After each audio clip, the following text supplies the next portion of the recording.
Thank you so much for joining us here at Fairfield. My name is Philip Eliasov, and I'm here with not only with Dr. Diner and his classes from Religious Studies Department, but I'm here, as you can see, this completely voluntary group of young people. My wonderful, wonderful class, part of the Roberts Lectureship. This is a group class called Exploring Jewish Art and Culture. So I want to offer all of you a very, very warm welcome. This is a very celebratory evening for us.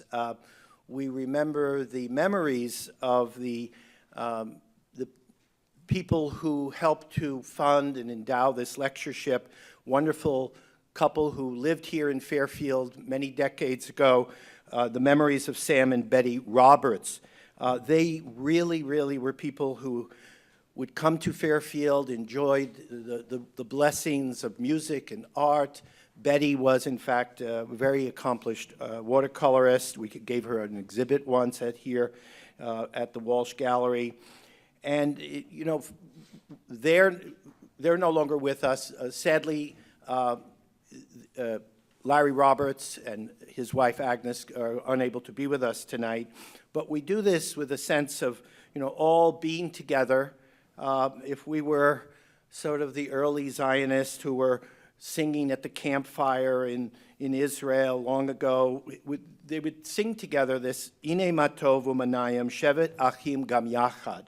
It means simply how good it is, how pleasant for all of us to be together.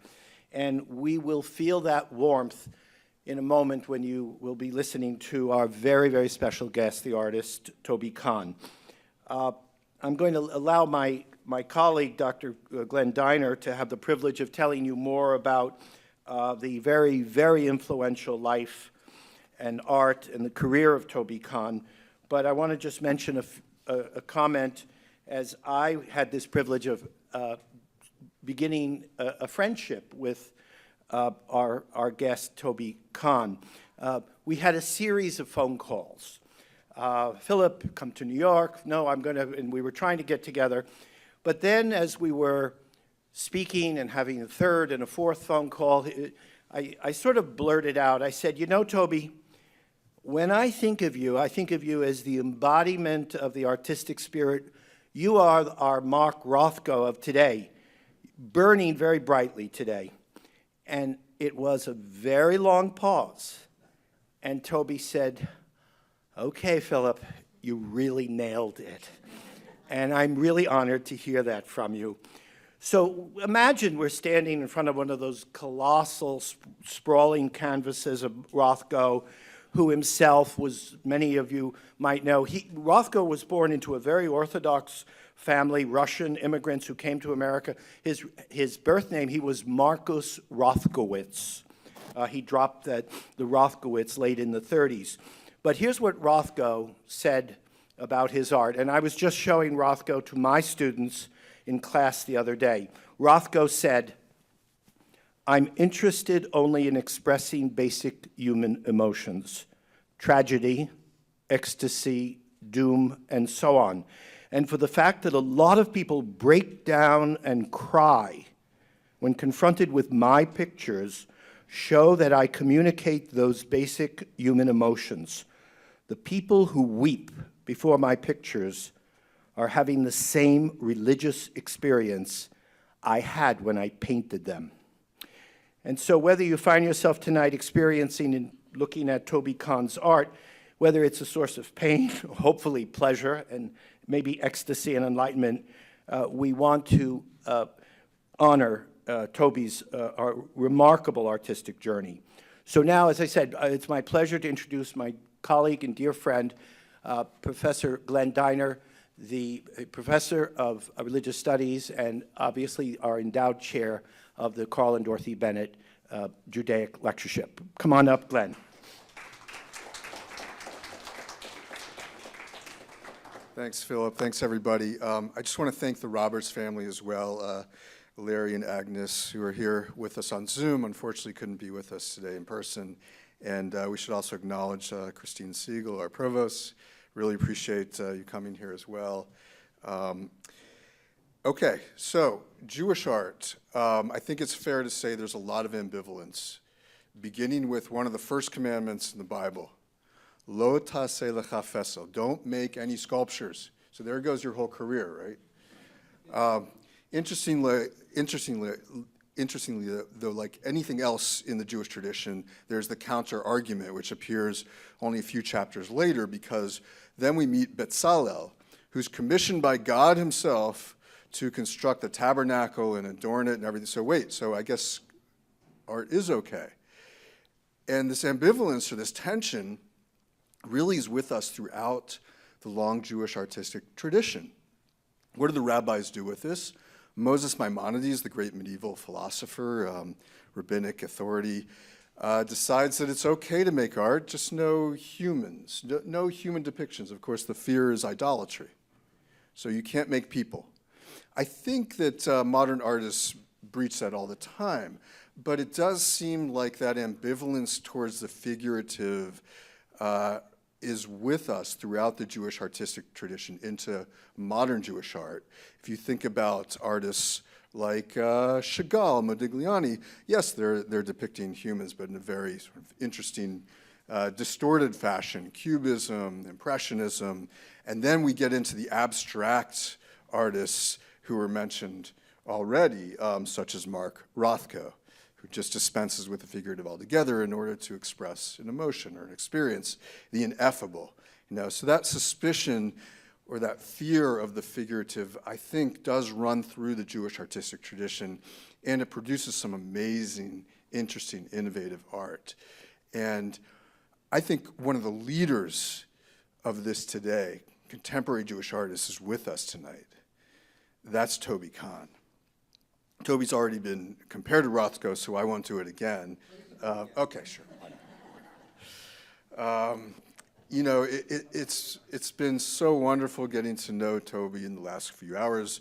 He also is a mentor to a dear friend of mine who's now a professional artist himself, and there are a whole bunch of artists who are, I guess, not so young and not so young anymore, who have benefited from his mentorship.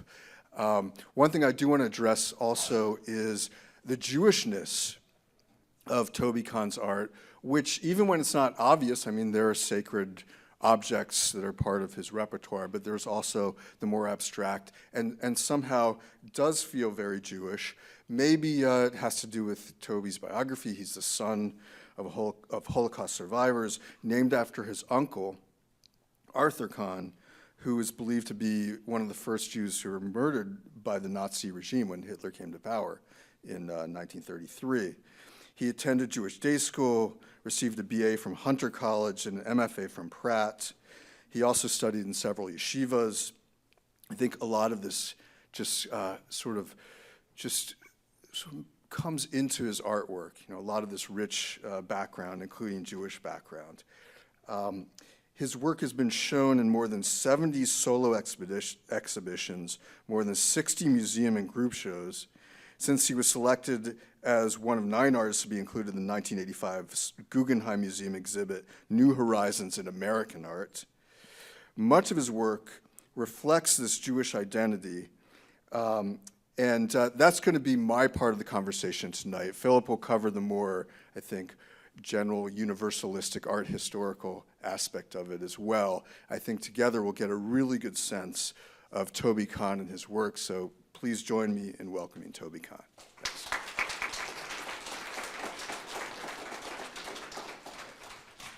So I'm taking out a pocket watch. The lights are going to go off. Please don't go to sleep. I'm very sensitive. I will cry if you sleep. I will try and stay interesting. I have 3 children, and I think they're all watching. They know I try and stay interesting for them, so I'm going to treat you like any of them. They're amazing people, by the way. We have 3 great children, and we have now the most adorable grandchild who's 6 months old. But I want to start by saying I am so thrilled to be here at Fairfield University because Peter Sells, the art historian, did an amazing show of mine that traveled the country from 1997 to 1999. It went to 7 wonderful museums. This museum was one of them, and you were the only museum that didn't own my work, I am so happy that this year, two amazing patrons of mine gave two beautiful paintings. Carolyn Art Spinner are here now, and Ben Z. Post is in Florida, in Naples. Thank you, Ben. I appreciate it greatly. Ben has given my work to more museums than any other patron I've ever had. Well, I take that back. Jane Blaffer Owen, they compete with that slot. But every artist dreams about having their work shown to as many people as possible. At least this artist is definitely one of them.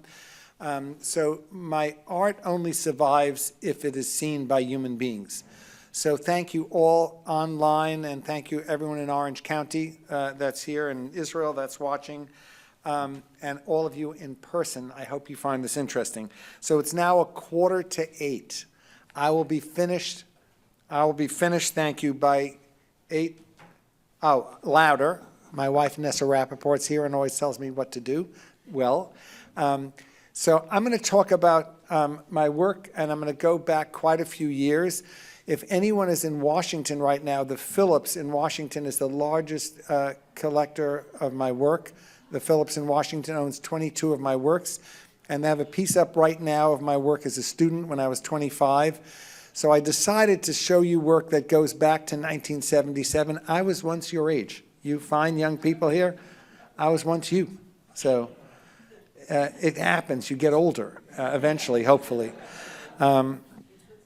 I want to dedicate this evening to my uncle, Arthur, who was not only believed, he was the first Jew killed by Hitler in 1933. My grandfather had won the Iron Cross just a few years earlier, fighting for Germany in World War I. And it said on his Iron Cross, "The fatherland will remember you forever." And then in 1933, my uncle was an artist and doing early cancer research. He was had a grant to go to the Sorbonne or Edinburgh. He was in Edinburgh, came back to Würzburg University just to get his papers. He was one of the Würzburg 7. There were 7 university students who were anti-Hitler as a fascist. It was before the Jewish problem, and he was immediately killed.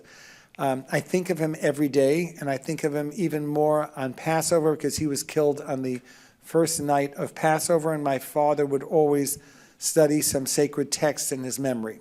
So his memory should be do good in the world. He really believed in all goodness. If anyone wants to read the piece, our daughter Tobi Kahn wrote a beautiful piece for The Atlantic on him. He was the valedictorian of his high school. He was the only Jew in the high school, and he was the valedictorian just a few years before he was killed. So I'm thinking of him. And here we go. So we're starting the lecture. Ooh, do I have to do this, or is somebody going to press the buttons, or is it me? It's going to be me. Ooh. I like the comparison to Rothko. I'm not great at this. So which one do I press? Is this it? Oh, there it is. Wow, can we turn off the lights because this looks so bleached. So this is the piece that's up right now at the Phillips. Can you turn them down, the lights, or not?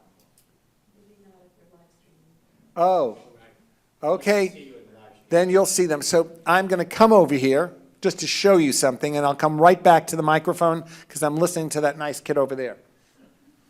If you look at that, you'll see my studio at Pratt Institute was a window that had 9 panes. And what I loved about it, you looked outside the window. You can't see it because it's very bleached here. You saw trees in the courtyard. And I loved the perception of memory. I knew there were oh, perfect. Look out these windows. And during the daytime, you'll see them, but if it's a frosted glass window, then you really can't see the whole thing. And I loved it so much knowing that I was inside and that was outside, and you saw what was happening, but there was a beautiful film in between. So that was my early work. So let's go to the, oh, that's me. I'm the one let's going. So in that same year, my thesis show, I was very interested in time and how time manifests itself. And I would make little shrines. I was very interested in Calder boxes. And I wanted to do something that showed a clock. You can see that over there. I liked musical notes from piano on the top. And I did something that had 12 months of the year with little remainder pieces. that made the piece. Many years later, I did my first omer counter, counting the omer. I'll show you that later, but I want to show you that artists always have certain ideas that repeat themselves throughout their careers. So this was in 1977. 25-year-old Tobi's obsessed with counting the omer, which I'll talk about later, and want to do a piece like that. I don't know if any of you know the artist Leonardo Drew, who's one of my closest friends. Richard, you're here. Richard's very close to Leonardo and to me. I did this way before I ever met Leonardo. And when I met Leonardo, I said, God, this reminds me so much of my early work. So he also liked using found objects and making them look older. So I'm just giving you the first pieces just to give you a clue of what I was thinking about as a student. So in that same year, I was dating somebody who had cancer, and she was very, very ill. She had to have chemo and radiation. She lost all her hair. And I started thinking to myself what the survivors of the Holocaust must look like. When I would visit her in the hospital, she had Hodgkin's. By the way, she's alive and well, has had a whole family, and is now in her late 60s. But seeing her face, I kept getting that haunting figure of what it must feel like when you have nothing left and you're just before death's door. And what does that feel like? Nessa and I knew the amazing poet Yehuda Amichai, who said what he always knew in life was he would always pick certain people and write his poems about those individuals rather than the larger whole story. And when I saw her in the hospital, she made me immediately think of what my uncle and my aunt. My aunt was killed in the gas chambers because she wouldn't leave her son. She had a visa to get out, but she couldn't get one for her son. And the only sad thing about being a live stream is you can't really see the depth of these. Can you still see these at all? Or it's a very eerie feel. There's a lot of glazing and washes over them. So this is the student Tobi Kahn who eventually grows up to be the artist. So in 1982, I led a group of university students to something called the Holocaust Tour. I went through Europe and I went to the death camps. And I was in Auschwitz and Bergen-Belsen. I went to all those places and I kept hearing stories how they would lock the doors and all these Jews in these small areas would be burned alive. And I thought about making shrines, which I do later, but I don't know if any of you know the art historian Michael Brenson, who used to be the art writer for the New York Times. He wrote one of the most amazing essays for this catalog that was here. And you'll get a chance to see it in the show called Metamorphosis. He did not know my whole past. He came to my studio, he spent 4 hours there and said, all I want to do is write about this piece because it looks like there's skin on the outside of your sculpture.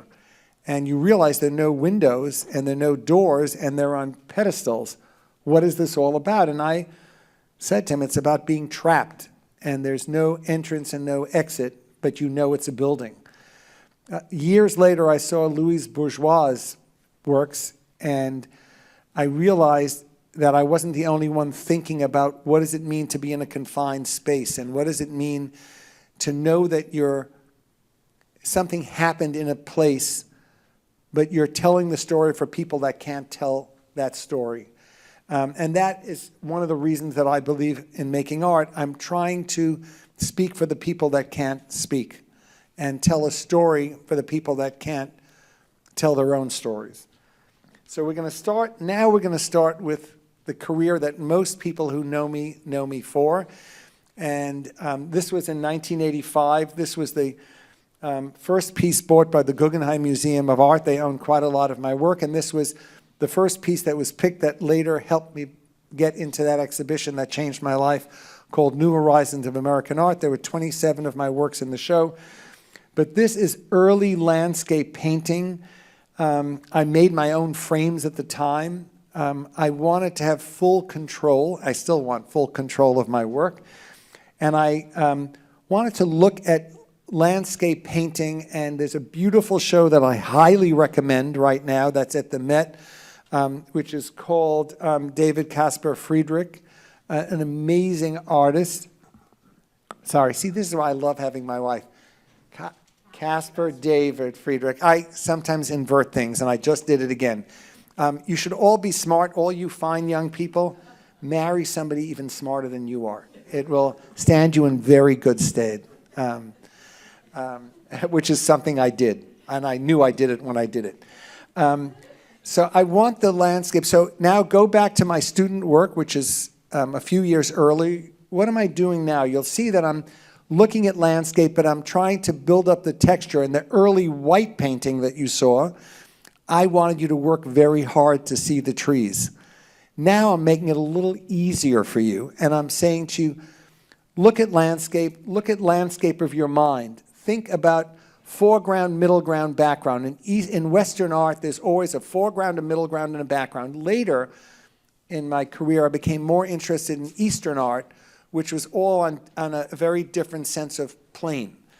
So this is a painting that I'm very touched by. I wanted you to see this painting because this painting literally changed my life. It's because of this painting that years later I met Nessa, because from 1970-something until the early 80s, I didn't sell anything.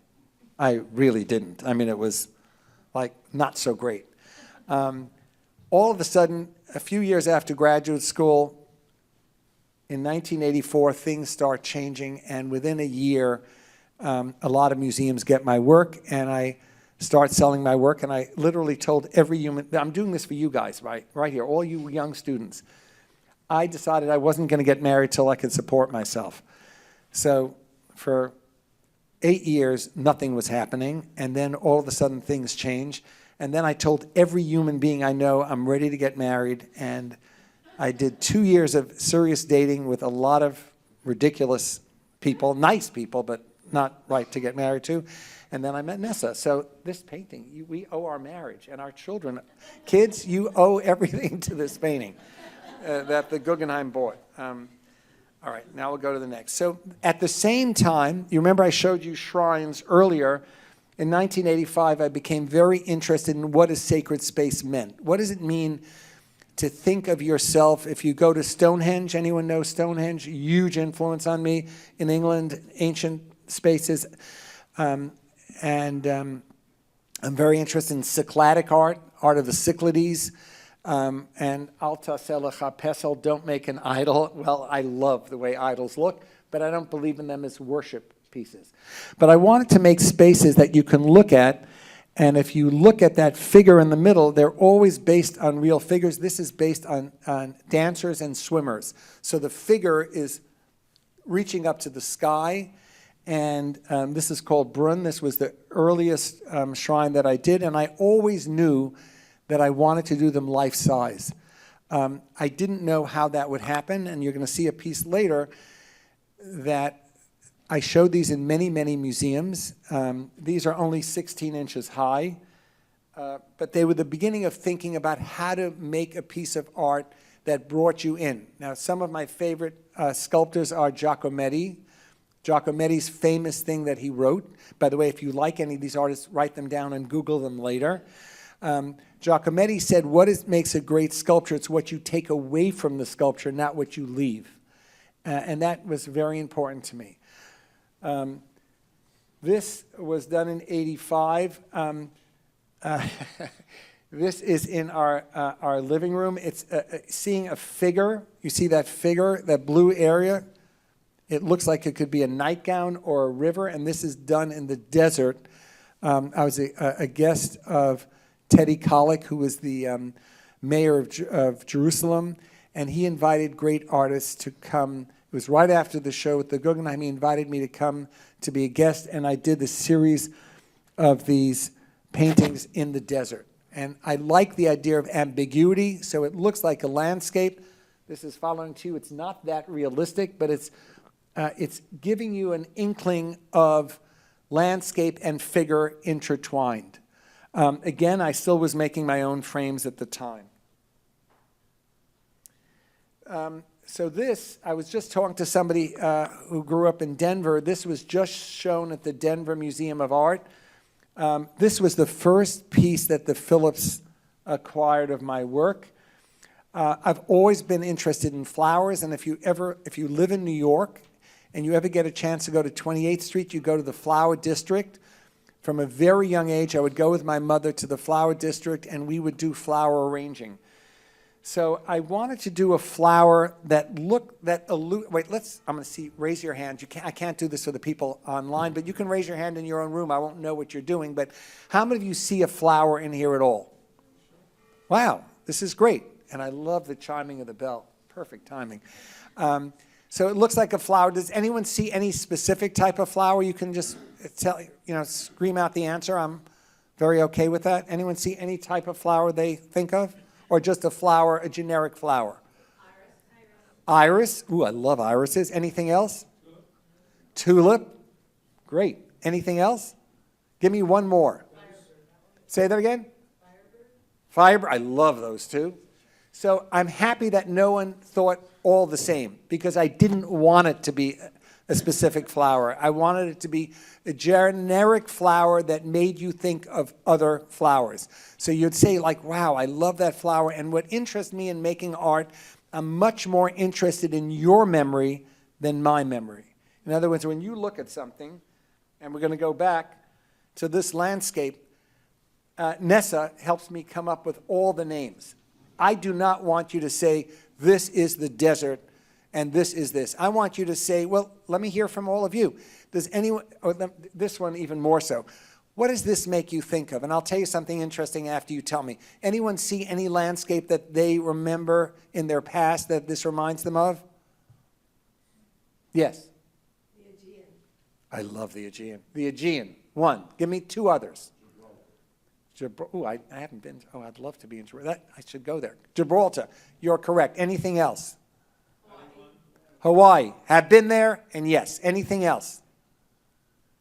I go there every summer, so anyone who knows me well knows. Anyone? So I went to Norway, and I saw fjords, and I was so blown away by them. And then I started going to Cape Cod every summer. And if you look at from Woods Hole to Martha's Vineyard, there are places that you see something like this. But I, on purpose, do not name it that, because I want you, who went to Gibraltar and see that. And I want you to bring your own experiences to something, because that, to me, is what makes art sing for me. That the viewer can tell me, I know where that is. And I say, really? And they tell me where it is, and I've never been there. And I say, well, that sounds really good, and I like that. So that is something, if you want to know what I'm trying to do in my work, that is something I'm trying to do. Mark Rothko is by far my favorite artist historically, but that's not what I wanted to spend my life doing, because he wants that pain. And I met Jane Blaffer Owen, whose family, her husband was Robert Dale Owen, the first utopian society in America, which is in New Harmony, Indiana. And she came from Houston, and she said to me, I'm going to show you a piece later that she said, I love your work so much, but I love Rothko, and Mrs. DiMenil, she helped pay for the Rothko Chapel there. And by the way, the reason I wanted to be in the Phillips collection so much, and I hope Chris Rothko is watching, because I sent him the link. I'm friendly with Mark Rothko's son, Chris, and he knows that I've always said his father really is a huge influence on me, but I wanted my work to be uplifting. I really want you to see my work and feel better about yourself and about the state of the world.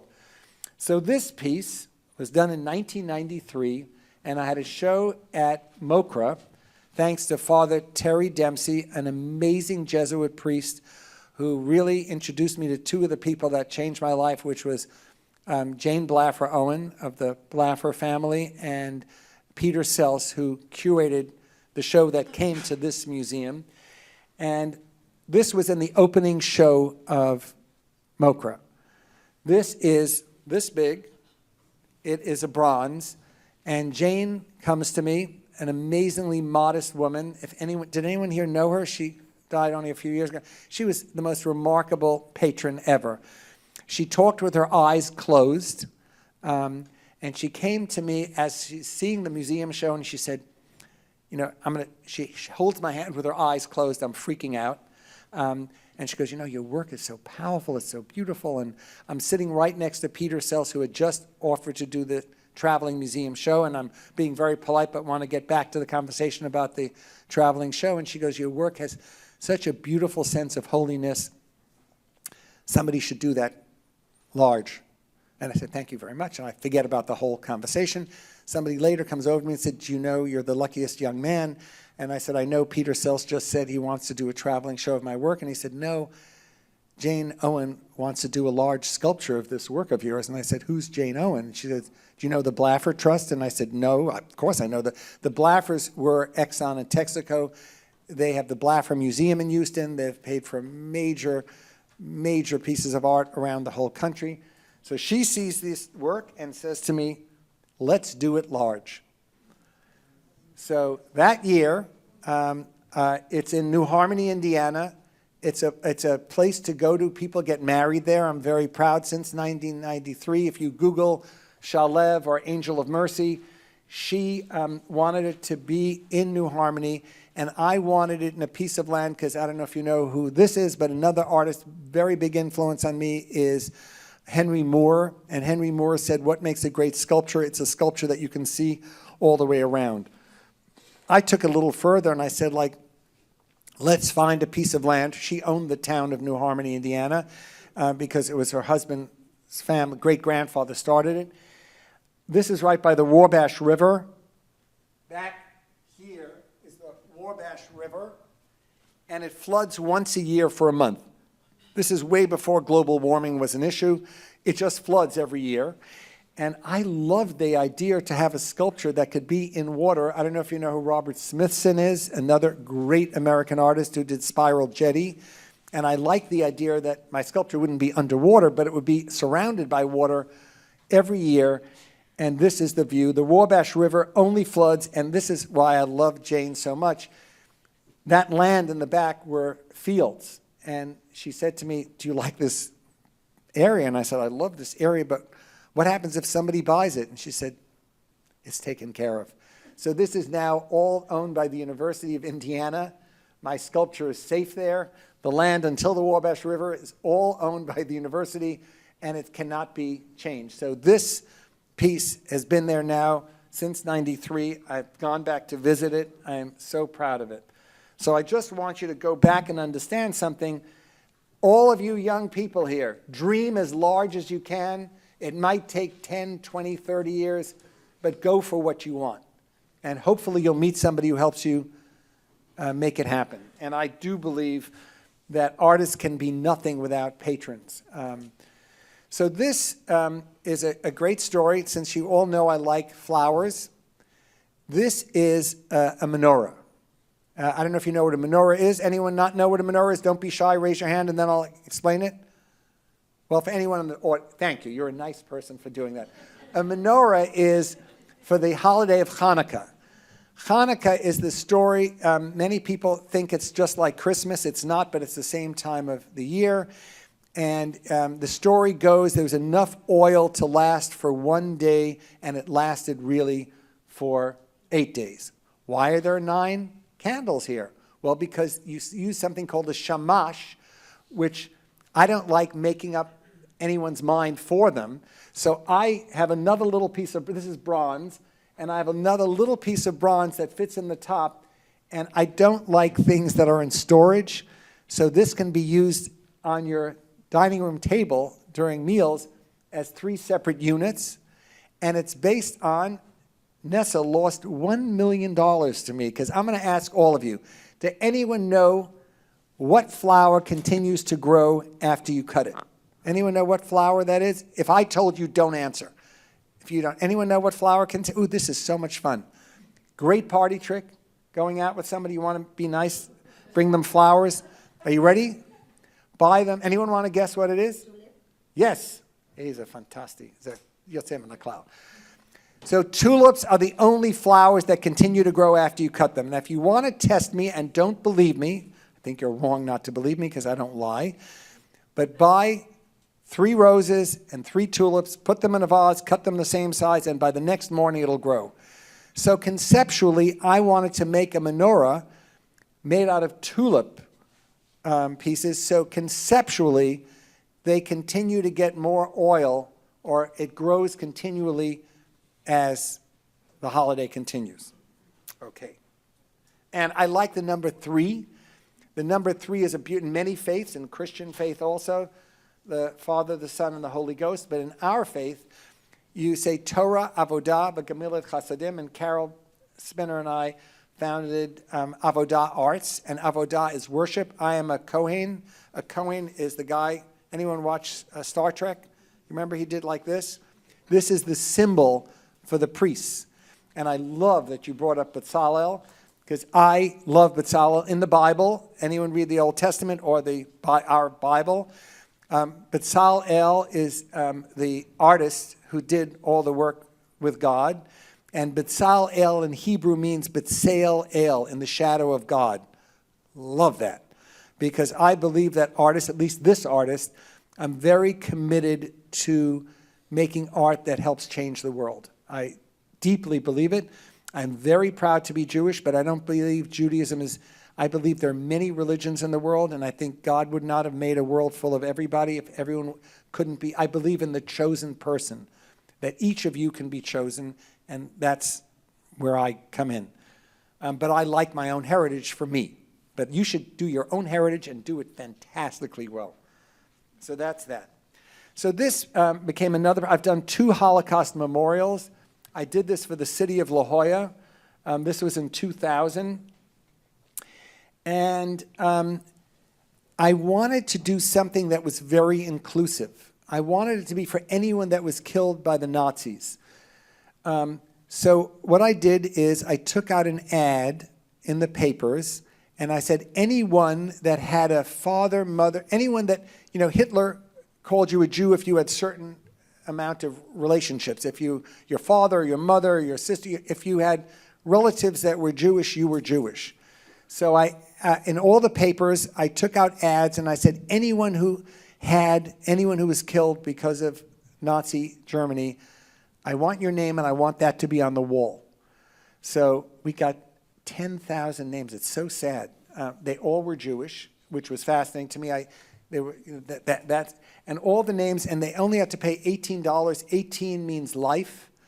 And again, because I fell in love with granite, which is what I did, the sculpture in New Harmony, Indiana, I got granite, and you notice I broke it up into 3s, each thing, so it's 3 times 3.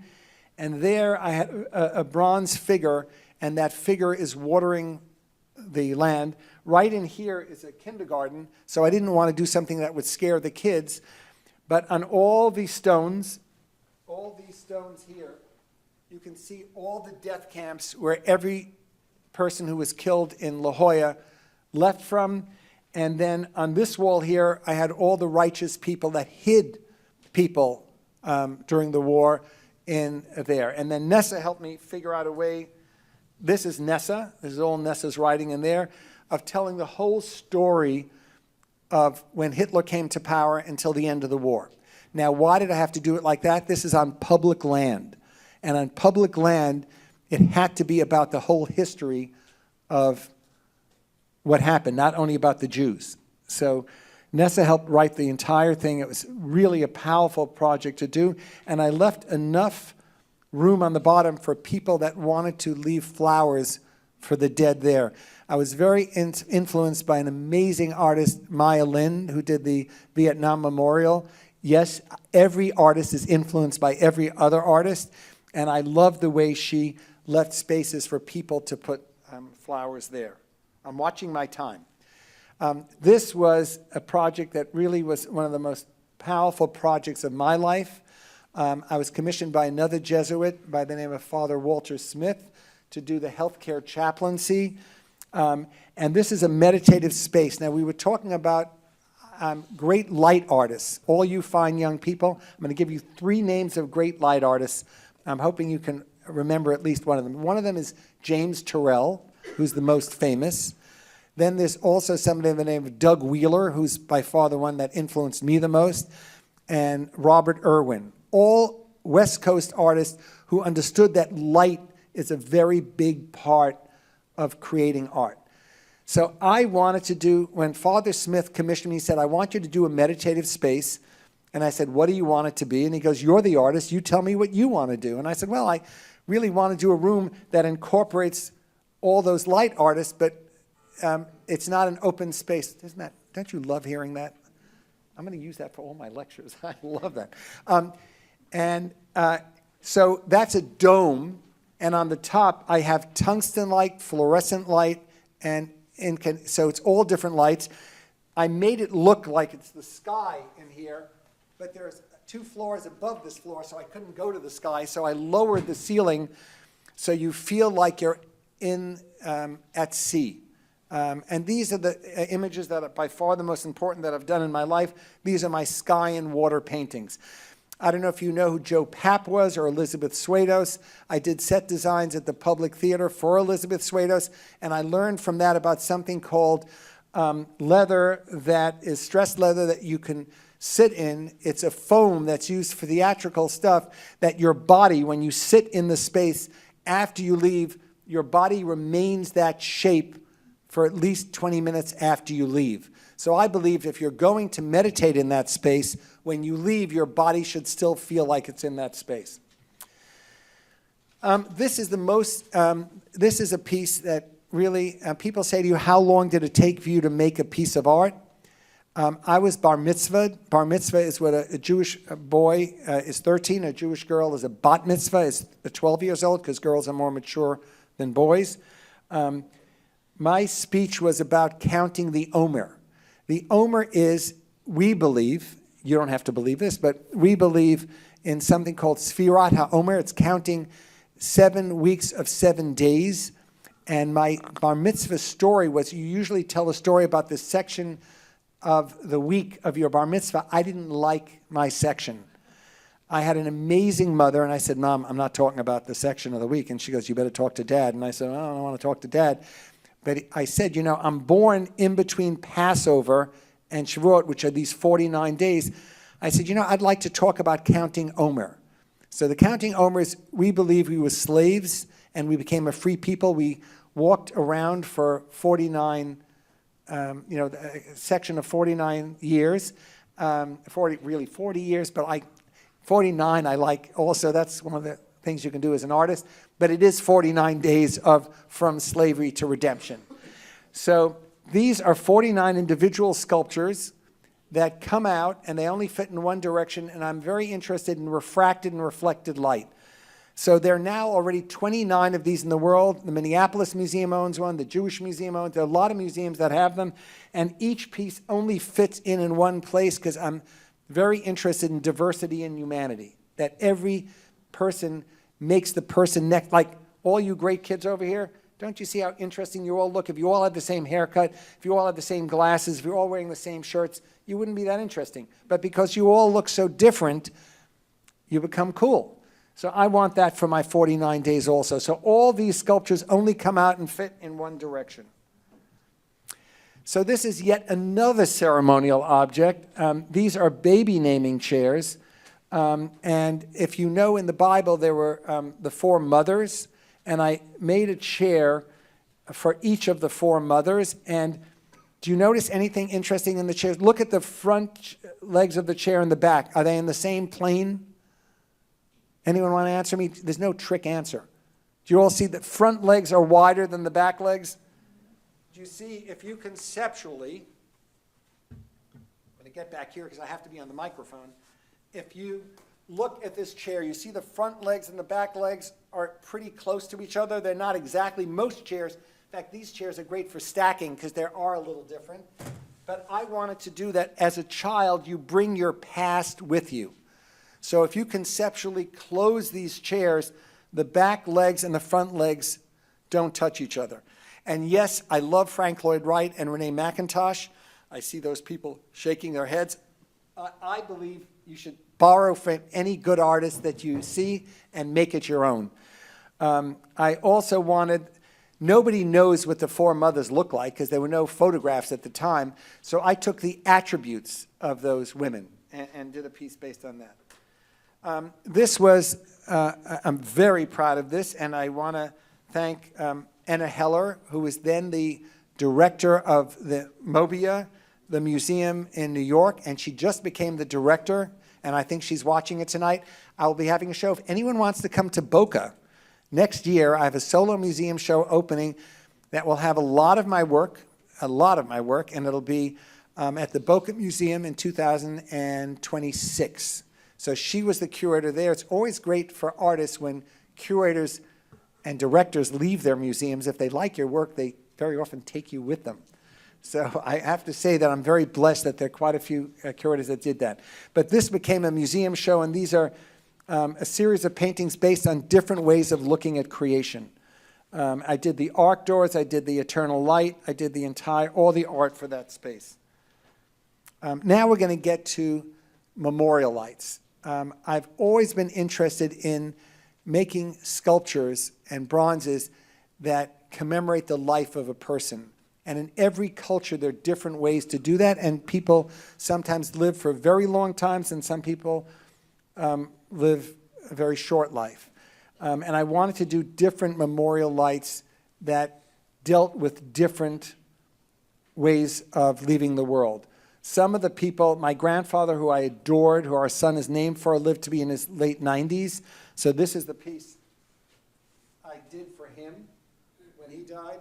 But then this piece I did right after 9/11, because after 9/11, there were no bodies.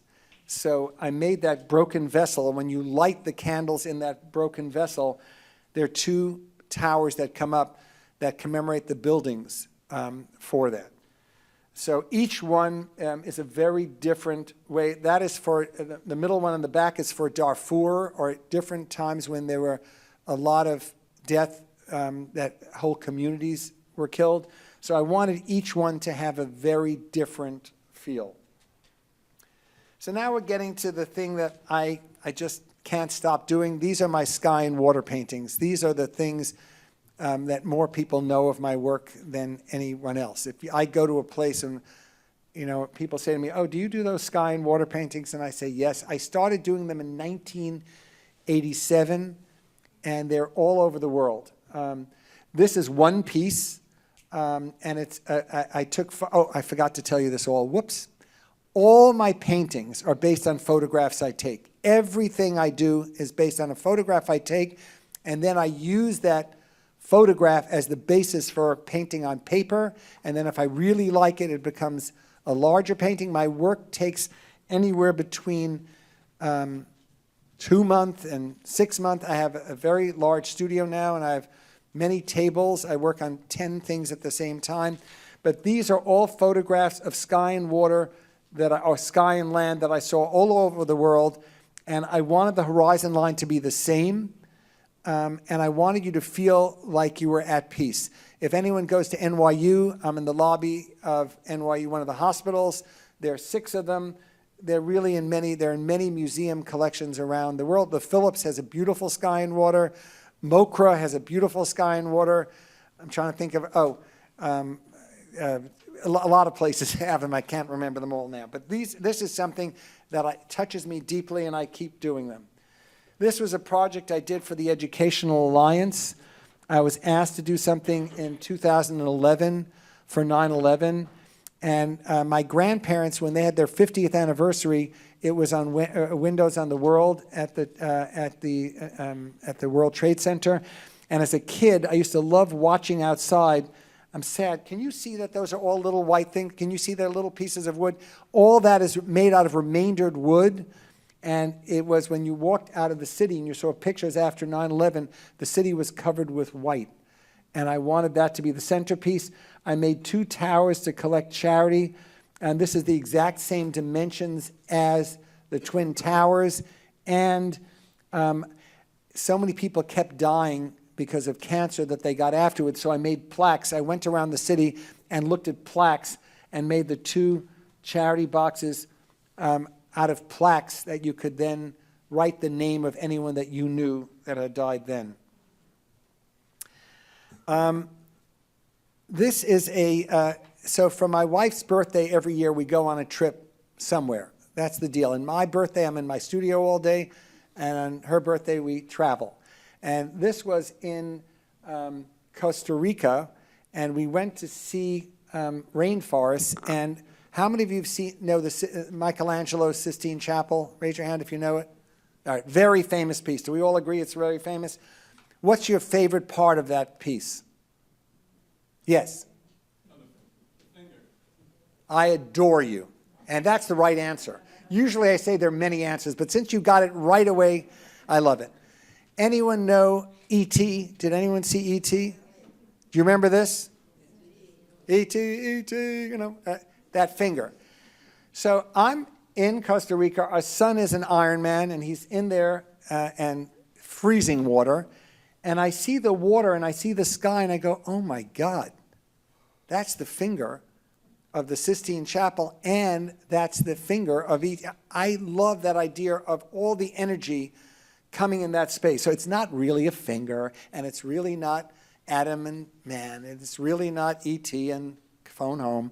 It is that idea of the energy that takes between the water and the sky, and those are trees.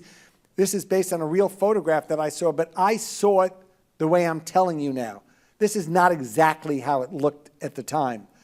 But when I saw that, I immediately said to myself, oh my God, this is so God and humanity and this sky and water. And so I want you to see that artists are always thinking about everything in their head.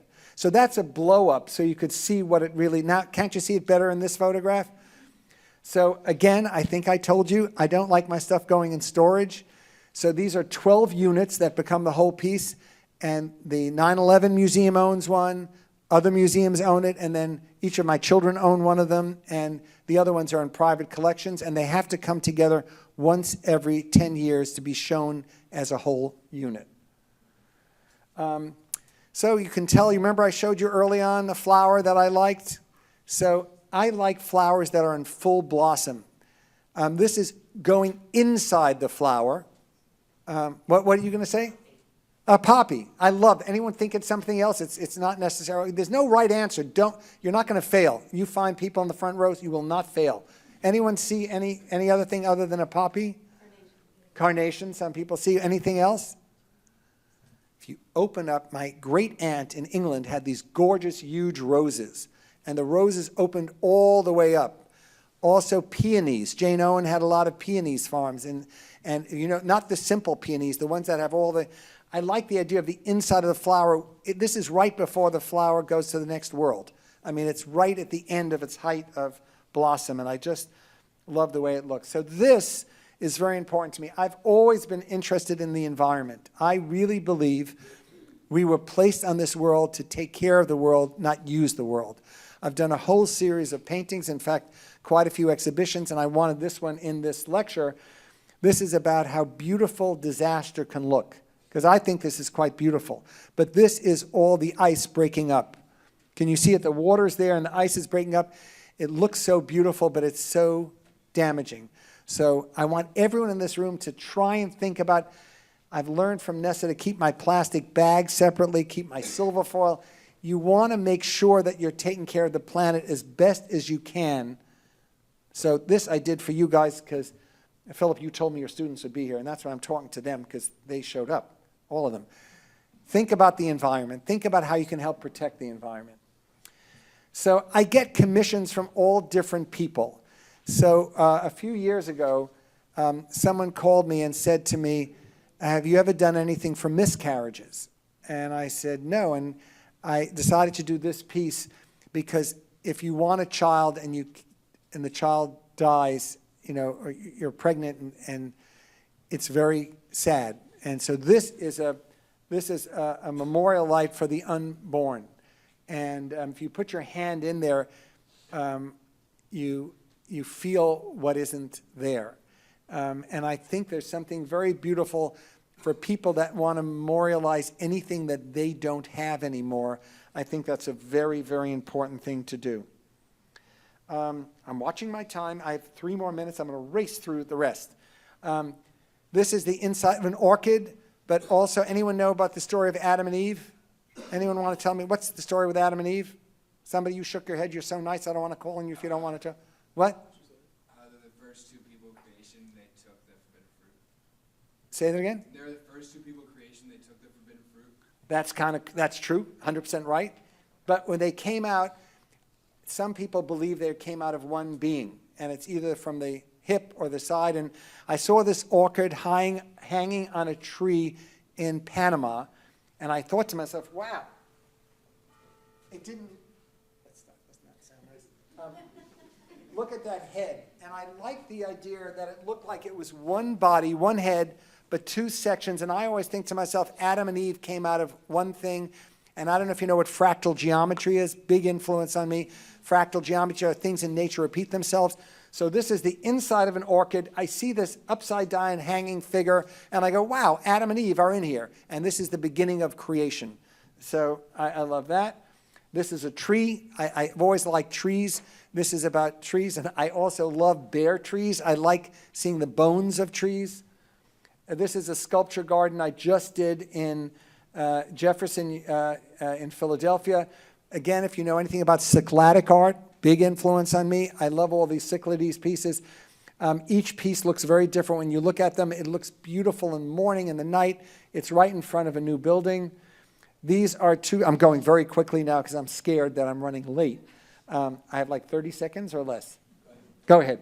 So this, I was commissioned, the MTA called me up through John Sexton. These were the last two pieces of metal from 9/11 from the World Trade Center, and I made two memorials for communal death and individual death.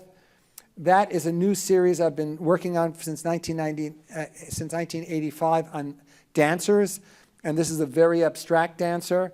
This is a more figurative dancer. This is now in the Phillips in Washington, D.C. These are shadows of the shadows that you look at trees. If you go to Central Park and you see these beautiful shadows, I like painting things. I'm going back all the way to that piece I showed you as a student that you couldn't see, but now I'm giving you more information because I'm older and I want to give you more information. This is a meditative space I did, a sukkah in New York, and it becomes, I don't want to put it in storage, it's a sukkah that becomes a yoga studio. And again, there's a wonderful, Le Corbusier is a great architect that influenced me, and you see those little holes inside, so you see light inside and outside. This is the project I just finished. Whoop, I'm ending with these last two. I just finished this now. It's a 25-foot outdoor sculpture in front of the Honickman Center in Philadelphia. They asked me to do something that you would go into the hospital and you'll feel very different than when you come in and when you go out. This also, remember I told you about my Omer count as refracted and reflected light. Every hour of the day, it looks totally different because the way the light hits it. And I also had lights put in on the bottom and on the top. I'll tell you one last thing that's funny. They told me the building entrance had 26 feet, so being me, I made the sculpture 25 feet, and I had to find a special crane that could get it in there, and I was scared out of my wits. Always try to do your best. The last piece I'm showing you is, we're living in such a fractured time. I wanted to show you cracks in a space that looks so beautiful. And these are all different. You can see it almost looks like it's fluid and everything's moving. That is what I believe in our world. We have to heal the world that we're in right now. And I can't thank you enough for staying awake. Woo!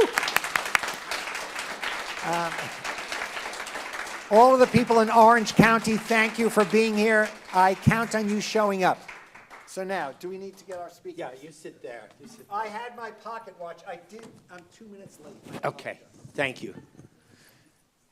What a life. All right, thank you, everybody. Let's have a conversation and, try to thread together the remarkable life of Tobi Kahn. And Glenn, go ahead. I'll let you jump in. Actually, I'd love to hear the story of your coming to art in the first place. And just to add a little direction, I think of most artists as rebelling against tradition, rebelling against religion, rebelling against their past. And you seem to be absolutely embracing it through memorials, through sacred objects. So how does all that work, where you actually come towards the tradition, but of course, in a new and interesting way? So you all should have a mother named Ellen Kahn. That's the truth. I had the most spectacular mother that any human being could have. I thank God every day I was born to her. She believed, I told her when I was 6 years old, I wanted to be an artist. I didn't even know what that meant at the time. I was a photographer. And she said, great. And the story that tells it all, I lived in Washington Heights. We lived, buildings were right next to each other. And one day she sees me coming into my room, sitting on the radiator, and I'm looking at the rain falling on the bricks across the street. And she goes, what are you doing? I said, Mom, I love the way, I'm a little kid. I said, I love the way the light changes on the bricks when they're wet and when they're really wet. And instead of saying you're out of your mind, do your homework, I was too little, I was maybe first grade, so I wasn't a lot of homework, but what are you doing sitting there? She sat down next to me and said, that's so interesting, I never thought of that. That is why I'm the artist I am. Now, as far as rebelling, I went through a lot of iterations. I'm very proud of where I come from, but it's part of who I am. It's not all of who I am. I've learned so much over the years. I've found myself amazing mentors, and I've had many of them. I love creating, and not everyone in my past was so supportive of me being an artist, and I'll leave it alone at that. So I told you I had an amazing mother who was very supportive. Well, you just spoke about creating, and the image, you talked about Michelangelo's creation. Tobi, when you go to the studio, what's driving you in this constant creativity? What is it, how is that an act of the divine in what you're doing itself? Well, since we brought up Betzalel, you did. That is my favorite section in the Bible. The idea of Betzalel was an architect or an artist. I believe I'm on this planet to make art. I'm very in love with my wife and my children and now my grandchild, and I love my friends and my inner circle. But I believe I was put on this world to make art. That's really the only thing that gets me going every day. When I'm in a bad mood, Nessa will say to me, go to the studio. And that always works. I don't want to give myself an iron heart. But until now, it's always worked. I go to the studio, and I have so many ideas in my head that I work on whatever's most pressing at the time. But my mind is constantly moving. I love that bell. I'm waiting for it to happen again. And that's not something I'm seeing, it's something I'm hearing. Everything influences me one way or another. The environment, traveling a lot. All of you, do me a favor. Tomorrow morning when you wake up, just look out the window. It's like a moving movie. It's beautiful. Even if it's not beautiful, it's beautiful. And I want to be part of that conversation. I want to be part of the conversation that brings beauty to the world. A lot of us experience art in museums. And museums are amazing. I love museums, but they're also very kind of segregated from daily life. I'm from Washington, D.C., for example. It always bothered me a little bit that the mall, as it's called, which has all the museums, it's not really part of the city. I don't know if you agree, but it seems like you're the kind of artist, just listening to you here, you want to be in places where art wasn't necessarily meant to be. In other words, you're transgressing that compartmentalization in a lot of interesting ways. In the environment, in nature, in the water. I'm always worried that it's going to flood your sculpture. It's not. It's been there for years, and it doesn't get any worse. But also the synagogue. Are we supposed to be doing art in synagogues? I don't know. I grew up in a very sterile kind of suburban synagogue, and here you are. There don't seem to be boundaries for you. So I just found that really interesting. Well, first of all, I think art should be everywhere. So everywhere, and I don't think it has to be the greatest art in the world. I would also say, don't get get them if you want, but try and find people whose work you love. You don't have to get a Monet poster to be a full person. Find things that you like. Even if you go to the beach and find these beautiful rocks, put them on a table, or find this beautiful weathered wood, driftwood, put it on a wall. I mean, I really believe art is healing. I think looking at great art transfers the way you think. I will tell you as a fact, if I'm in a bad mood, I try and find something beautiful to look at. Now, I do like museums, I'm sorry to say. I love museums because people go to see art there. And now, I will tell you something funny. I tell this to my students all the time. I teach at an art school. I teach at SVA. And I tell my students, I'm going to ask you, how many minutes or seconds do you think people look at a piece of art? Anyone want to guess? I work on my pieces for months at a time. How long do most people look at a piece of art in a museum? 10 seconds. Who said 10 seconds? I wish. Anyone? That's it. She knows. That's why she's the director of a museum. 3 seconds. 3 seconds. You've put in months of your life. Now, this is the better one. I don't know if you know this answer. And if you do know the answer, don't tell it because I want somebody else to try. How many seconds do people look at their selfies in a museum? You were right. No, 10 seconds or 20 seconds. It's much more. But people have no attention span. So give yourself a present. Go and look at something for like a minute. It's not that long.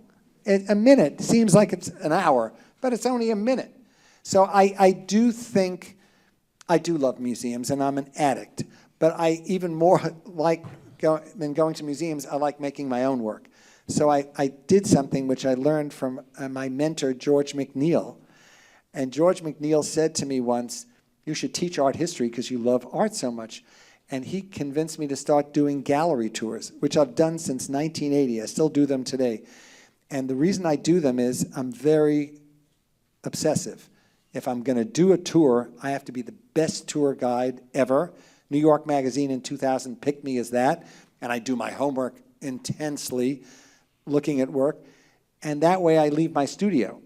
But somebody said to me once, when you're not giving a lecture, do you ever go to the galleries? And I go, nope, never. So I taught myself to do something in a job that will make me go to see shows. Tobi, I'm going to share with you something that we've been wrestling with in my class on Jewish art, and it's sort of a chicken and the egg question, okay? So we all understand that in the academy today, certainly in the last 40, 50 years, the issue of identity politics, identity being a part of the rhetoric of the modern university. That identity issue is even currently under assault, in fact. So look at some of these great artists, and you've known many great artists. Think of, should we be identifying that Frida Kahlo was Latina, that Romare Bearden was a great black artist, that O'Keeffe would say, I want to be known as a woman artist. In fact, she didn't want this idea that she was a feminist artist. Gay artists like Paul Cadmus or Hockney, they wanted to be artists. So it comes down to, Tobi Kahn, are you this great artist? I hope. Who happens to be Jewish, or is your Jewishness at the root of who you are expressing your artistic identity? So first of all, I'm giving an assignment to all of you guys. I want you to go to see a great show at MoMA by one of my best friends who has a solo show up right now, whose name is Jack Whitten. Anyone know who Jack Whitten is? Can you raise your hand if you know Jack Whitten? Brilliant exhibition. He and I met for lunch. We taught on the same floor at SVA for over 20 years. The show is brilliant. And he happens to be male, he happens to be black, and he happens to be dead. All those three things have nothing to do with how brilliant his art is. He's a brilliant artist. And and he talks about growing up in Selma, what it was like being a young black artist. He and I talked a ton about my heritage as being a child of Holocaust survivors. We were really close. He recommended me twice, which I didn't get for a Joan Mitchell Award. But I happen to be a child of Holocaust survivors. That is the biggest influence on who I am. Named for somebody who was killed at the age of 21 is with me every day. I am very proud. Love that so much. I got to stop. Uncle Arthur speaking. That is Uncle Arthur. That's Uncle Arthur speaking to you. I love Uncle Arthur. I never met him, but I would have loved him. I heard he was so funky. He was the captain of his chess team, and I was the captain of my chess team, which I only found out later. But I can't separate my German Jewish upbringing from the artist that I am. But I hope in my deepest soul that when you look at my work, you see the soulfulness of who I am, not my ethnicity or my gender or my age or the fact that I'm happily married and that I'm a happy father. That's just part of who the being that I want you to see. I want you to say, that is Tobi Kahn's work. Tobi Kahn is somebody who cares about the world and the environment. He cares about healing. I am not against artists who are very interested in gender. I'm not against artists that are interested in politics. I'm just not that guy. I want to be that artist that when you see my work, you feel better about yourself. Not about me, about yourself. You look at my work and you say, wow. And I don't even mind if sometimes you're upset about something and you see that upsetness, but it's your upsetness, not mine. I don't want me to tell you what to feel. I always tell my students, I am the bumper car. You are the driver of your car. I'm the bumper on your car so you don't hit yourself against the wall. That's what I want my work to be. I want my work to help you on a journey.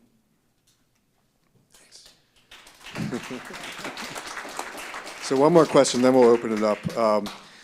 This is one I'd like to try really hard to formulate, but it's a little difficult. But listening to you speak, I'm thinking a lot about the original prohibition against sculpture, which was the fear of idolatry.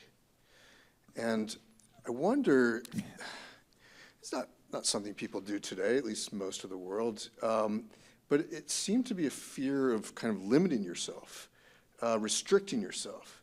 So two-part question, do you find some sort of equivalent to idolatry today? Yeah, I do. And it's not idolatry. Because your sculpture seems to do the opposite of what they feared, which is to actually open us up in a way to see things the way we hadn't seen them before. So maybe the second part of the question, how should we approach sculpture and other works of art when we, if we just don't know a lot, how should we approach it? I didn't ask him to do this, but I'm thrilled you asked this. Are you ready for my answer? This is an answer I've given in different ways over the last 40 years because it always comes up because I am observant. So, when somebody talks about a piece of art, I have almost never heard anyone talk about anything other than how much it costs. That's the idolatry. Something costs $50 million. I don't mind that I'm being taped saying this. I don't think anything should be $50 million. Help the poor. I do believe artists should be paid for their work, and it should be a fair amount. But I think the idolatry is the amount of money spent on art, not the art. I don't know artists who are making idols. I really don't. And I know tons of art. I've been teaching for almost 50 years. I have a lot of students that are very committed to gender, and I understand that, politics, where they come from, countries they come from, whether it's, countries like Vietnam or Chinese students that I have that are telling me that, they have issues with, where they come from. I think idolatry in this world that we live in right now is about money. It's not about creating art. I have no problem with making artwork. I don't think it's good to worship art. I don't know if any of you saw The White Lotus. And I thought it was so interesting, this young woman. How many of you guys seen The White Lotus? Have you seen that? Anyway, I love that scene when she decides she's going to become a Buddhist and she's freaking out and the food is terrible, and I'm thinking to myself, oh my God, what a ride. I think we all go through journeys. I think journeys are kind of cool, but don't get the wrong message. I think art should open your eyes to something larger than yourself. It should not just be that. Okay, Toby, you're now 72. What do you wish you knew when you were 22? I tell you, my students made me get Instagram. I have these wonderful assistants who are all younger than me, and they're all my former students. And they said to me, Toby, you got to get on Instagram. It's ridiculous. Nobody under 40 knows who you are. And I said, well, so they don't know. Just do it. Anyway, I would like to tell my younger self, stop worrying so much. I look at that piece of mine from when I was 25 years old in the Phillips. If you had told me when I was 25 that that piece would be in a major museum, and I'd be getting phone calls off the hook and saying, do you know that looks like Robert Ryman? And at that time, I was petrified that it looked too much like Robert Ryman. But I didn't even know who Robert Ryman was. I didn't know. I didn't know Agnes Martin, who I now know. I was so worried that the work looked like somebody else, and I stopped showing it. And then years later, somebody died and called me up and said, you know, I have this piece of yours from when you were a student. Do you want it back? And I said, yeah. And I said, do you want to give it to a museum? And she said, well, will a museum want it? And I said, I know a curator that had gotten the flower. You know that flower piece at the Phillips? He had gotten that, and he said to me, if you ever get any early student work of yours, show it to me and let me see it. So I get that piece back from her. It's in a terrible frame that's coming apart. And I call a friend of mine who's an art historian, Doug Dreispoon, who's I'm sure watching it. And Doug says, you should look at the work from the 70s that was in the the early de Menils collected these minimalist pieces. Look at the frame. So I go to the Dia Foundation, have an appointment, and look at some work from the 70s of great artists, and I see how the frame is made. I spent 4 times as much as I got paid for that original painting on a frame that would make that piece look beautiful. Then I bring it to the Phillips, and Klaus says, that's a beautiful piece of work. And I go like, yes. So that's what I mean. Just stop worrying. Don't worry so much. Yeah, I always tell my students also, if 10 people say you're drunk, sit down. Other than that, just live your life, try and do good things, and eventually things work out. It doesn't work out exactly the way you think. That's the other thing. You have to be open to just letting it be. I wish I was 20 years younger. When you said my number out there, I went like, oh my God. I want to make art for the rest of my life, and I hope the rest of my life is at least another 20 or 25 years. So my goal is to come out of there. I don't know if you know who he is. I love his work. And Nessa told me in his obit, the English artist, I'll get his name in a minute. Anyway, he only took off 1 day a year. It was his birthday. Other than that, he made art the rest of his every day. I would like to be, I don't work on the Sabbath, but 6 days a week I want to make art. So that is my wish for myself, that I can continue making art, and there are people interested enough in looking at it. Okay, let's get a couple of questions. Anybody? Yes? There's an Italian artist that I like, and I think Steven Spielberg is big.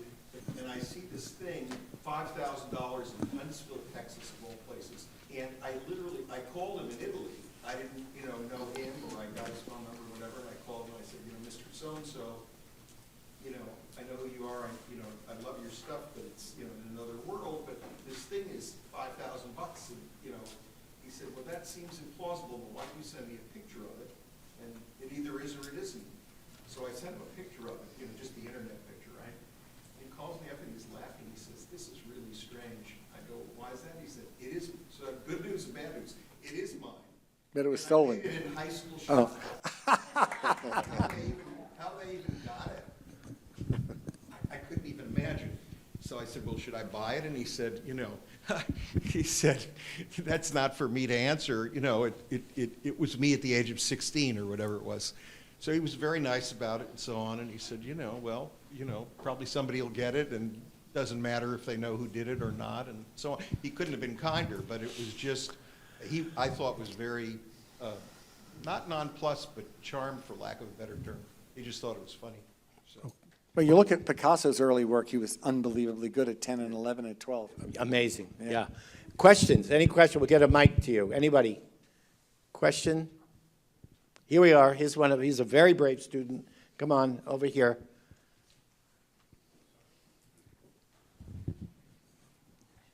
Here comes the mic, okay? I know you said that you enjoy doing your sky and water paintings, which were acrylic, but is there a specific media that you really enjoy working with? So early in my career, I only used oil. I painted oil on canvas. I was at Hunter, and I studied with a lot of Joseph Albers' students, and no one told us that it was very unhealthy to wash your hands with benzene. So all the years I was in school, there was benzene right by the sink. After you finished painting with oil paints, you washed your hands with benzene. A few years later, my skin was so horrific, I went to a dermatologist, and he said, you have to give up painting in oil. And I did. And I met Susan Rothenberg, an amazing artist, who told me about Flash, which is a French vinyl paint. And then I slowly got into acrylic paints. And then I went to my dermatologist many years later, and he said, well, your skin is all better. You can go back to oil. And I said, forget it. And I've been painting with acrylic paints all along. But I use something, if you're an acrylic painter, Golden's makes an amazing thing called GAC 100.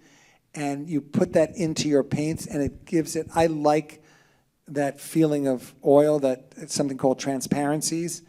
So I mix GAC 100 into paints, and the last 20 layers of my works are all glazes. So that's why I felt bad when you looked at these, you didn't see it. I really get a kick out of the fact that people say to me, especially curators, you know, your work looked very nice, but in person it's so much better. And I'm going, yeah. And I don't know how many of you know Agnes Martin? Agnes Martin, one of my heroes. So I had a show out there and in New Mexico, and I went to visit her for the day. I knew her, the person that handled her work at Pace, and he said to me, you know, she'll see you, but if you bring her some paintings of yours, and if she likes it, she'll spend the day with you. Otherwise, she'll spend 15 minutes with you. So I took 3 little paintings of mine with me, and I go to visit Agnes, and I take out my wares, and she said, oh, Toby. By then, I was already in my late 40s, I was in my late 40s still. And she looks at them, and she goes, these are beautiful. They look terrible in magazines. And I said, Agnes, your work looks horrific in magazines. She goes, that's why I didn't start selling till I was 60.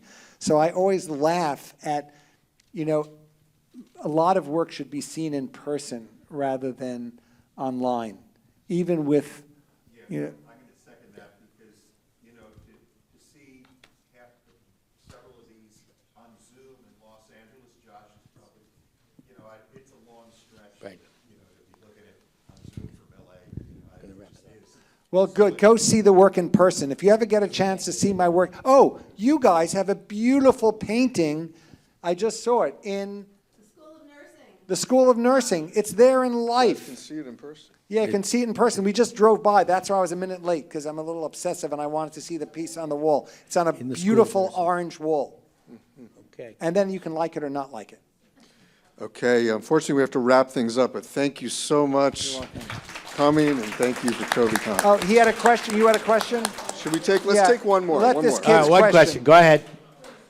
From, I like kids who ask questions. It's Yeah. very scary. here's the question. I'm sorry, but do you mind telling us a little bit more about what being Jewish means to you and how it applies to your artwork? Wow. Being Jewish. My father would love you. Being Jewish. Wow. I shouldn't have had you ask the question. No, I'm teasing you. Being Jewish. I'm very proud of the heritage that I come from. It's a very complicated heritage. We are not the most beloved people in the world, and right now we're really not liked so much. I believe that you should take whatever you are. What religion are you? I'm a Catholic. So how do you feel about being Catholic? I'm very proud as well, I would say. Good. So I'm proud that you're proud and I'm proud. But I don't think being Jewish means that I think everyone in the world should be Jewish. I think everyone should take whatever they are given and do the best with it that they can. I believe in Judaism, there's something called tikkun olam, to help heal the world. If you see, I'm very committed to that in all my work.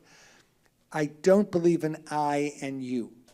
I believe we're all I's, and I want my Jewish experience to give light to the world. That's what I'd like. It's called Or LaGoyim, to give a light to the world. But again, I don't feel that there's only one way to do that. Was that a Okay. good enough answer for you? Yeah, thank you very much. Thank you. Well, that's the last bell, so thank you. Thank you, Tobi Kahn.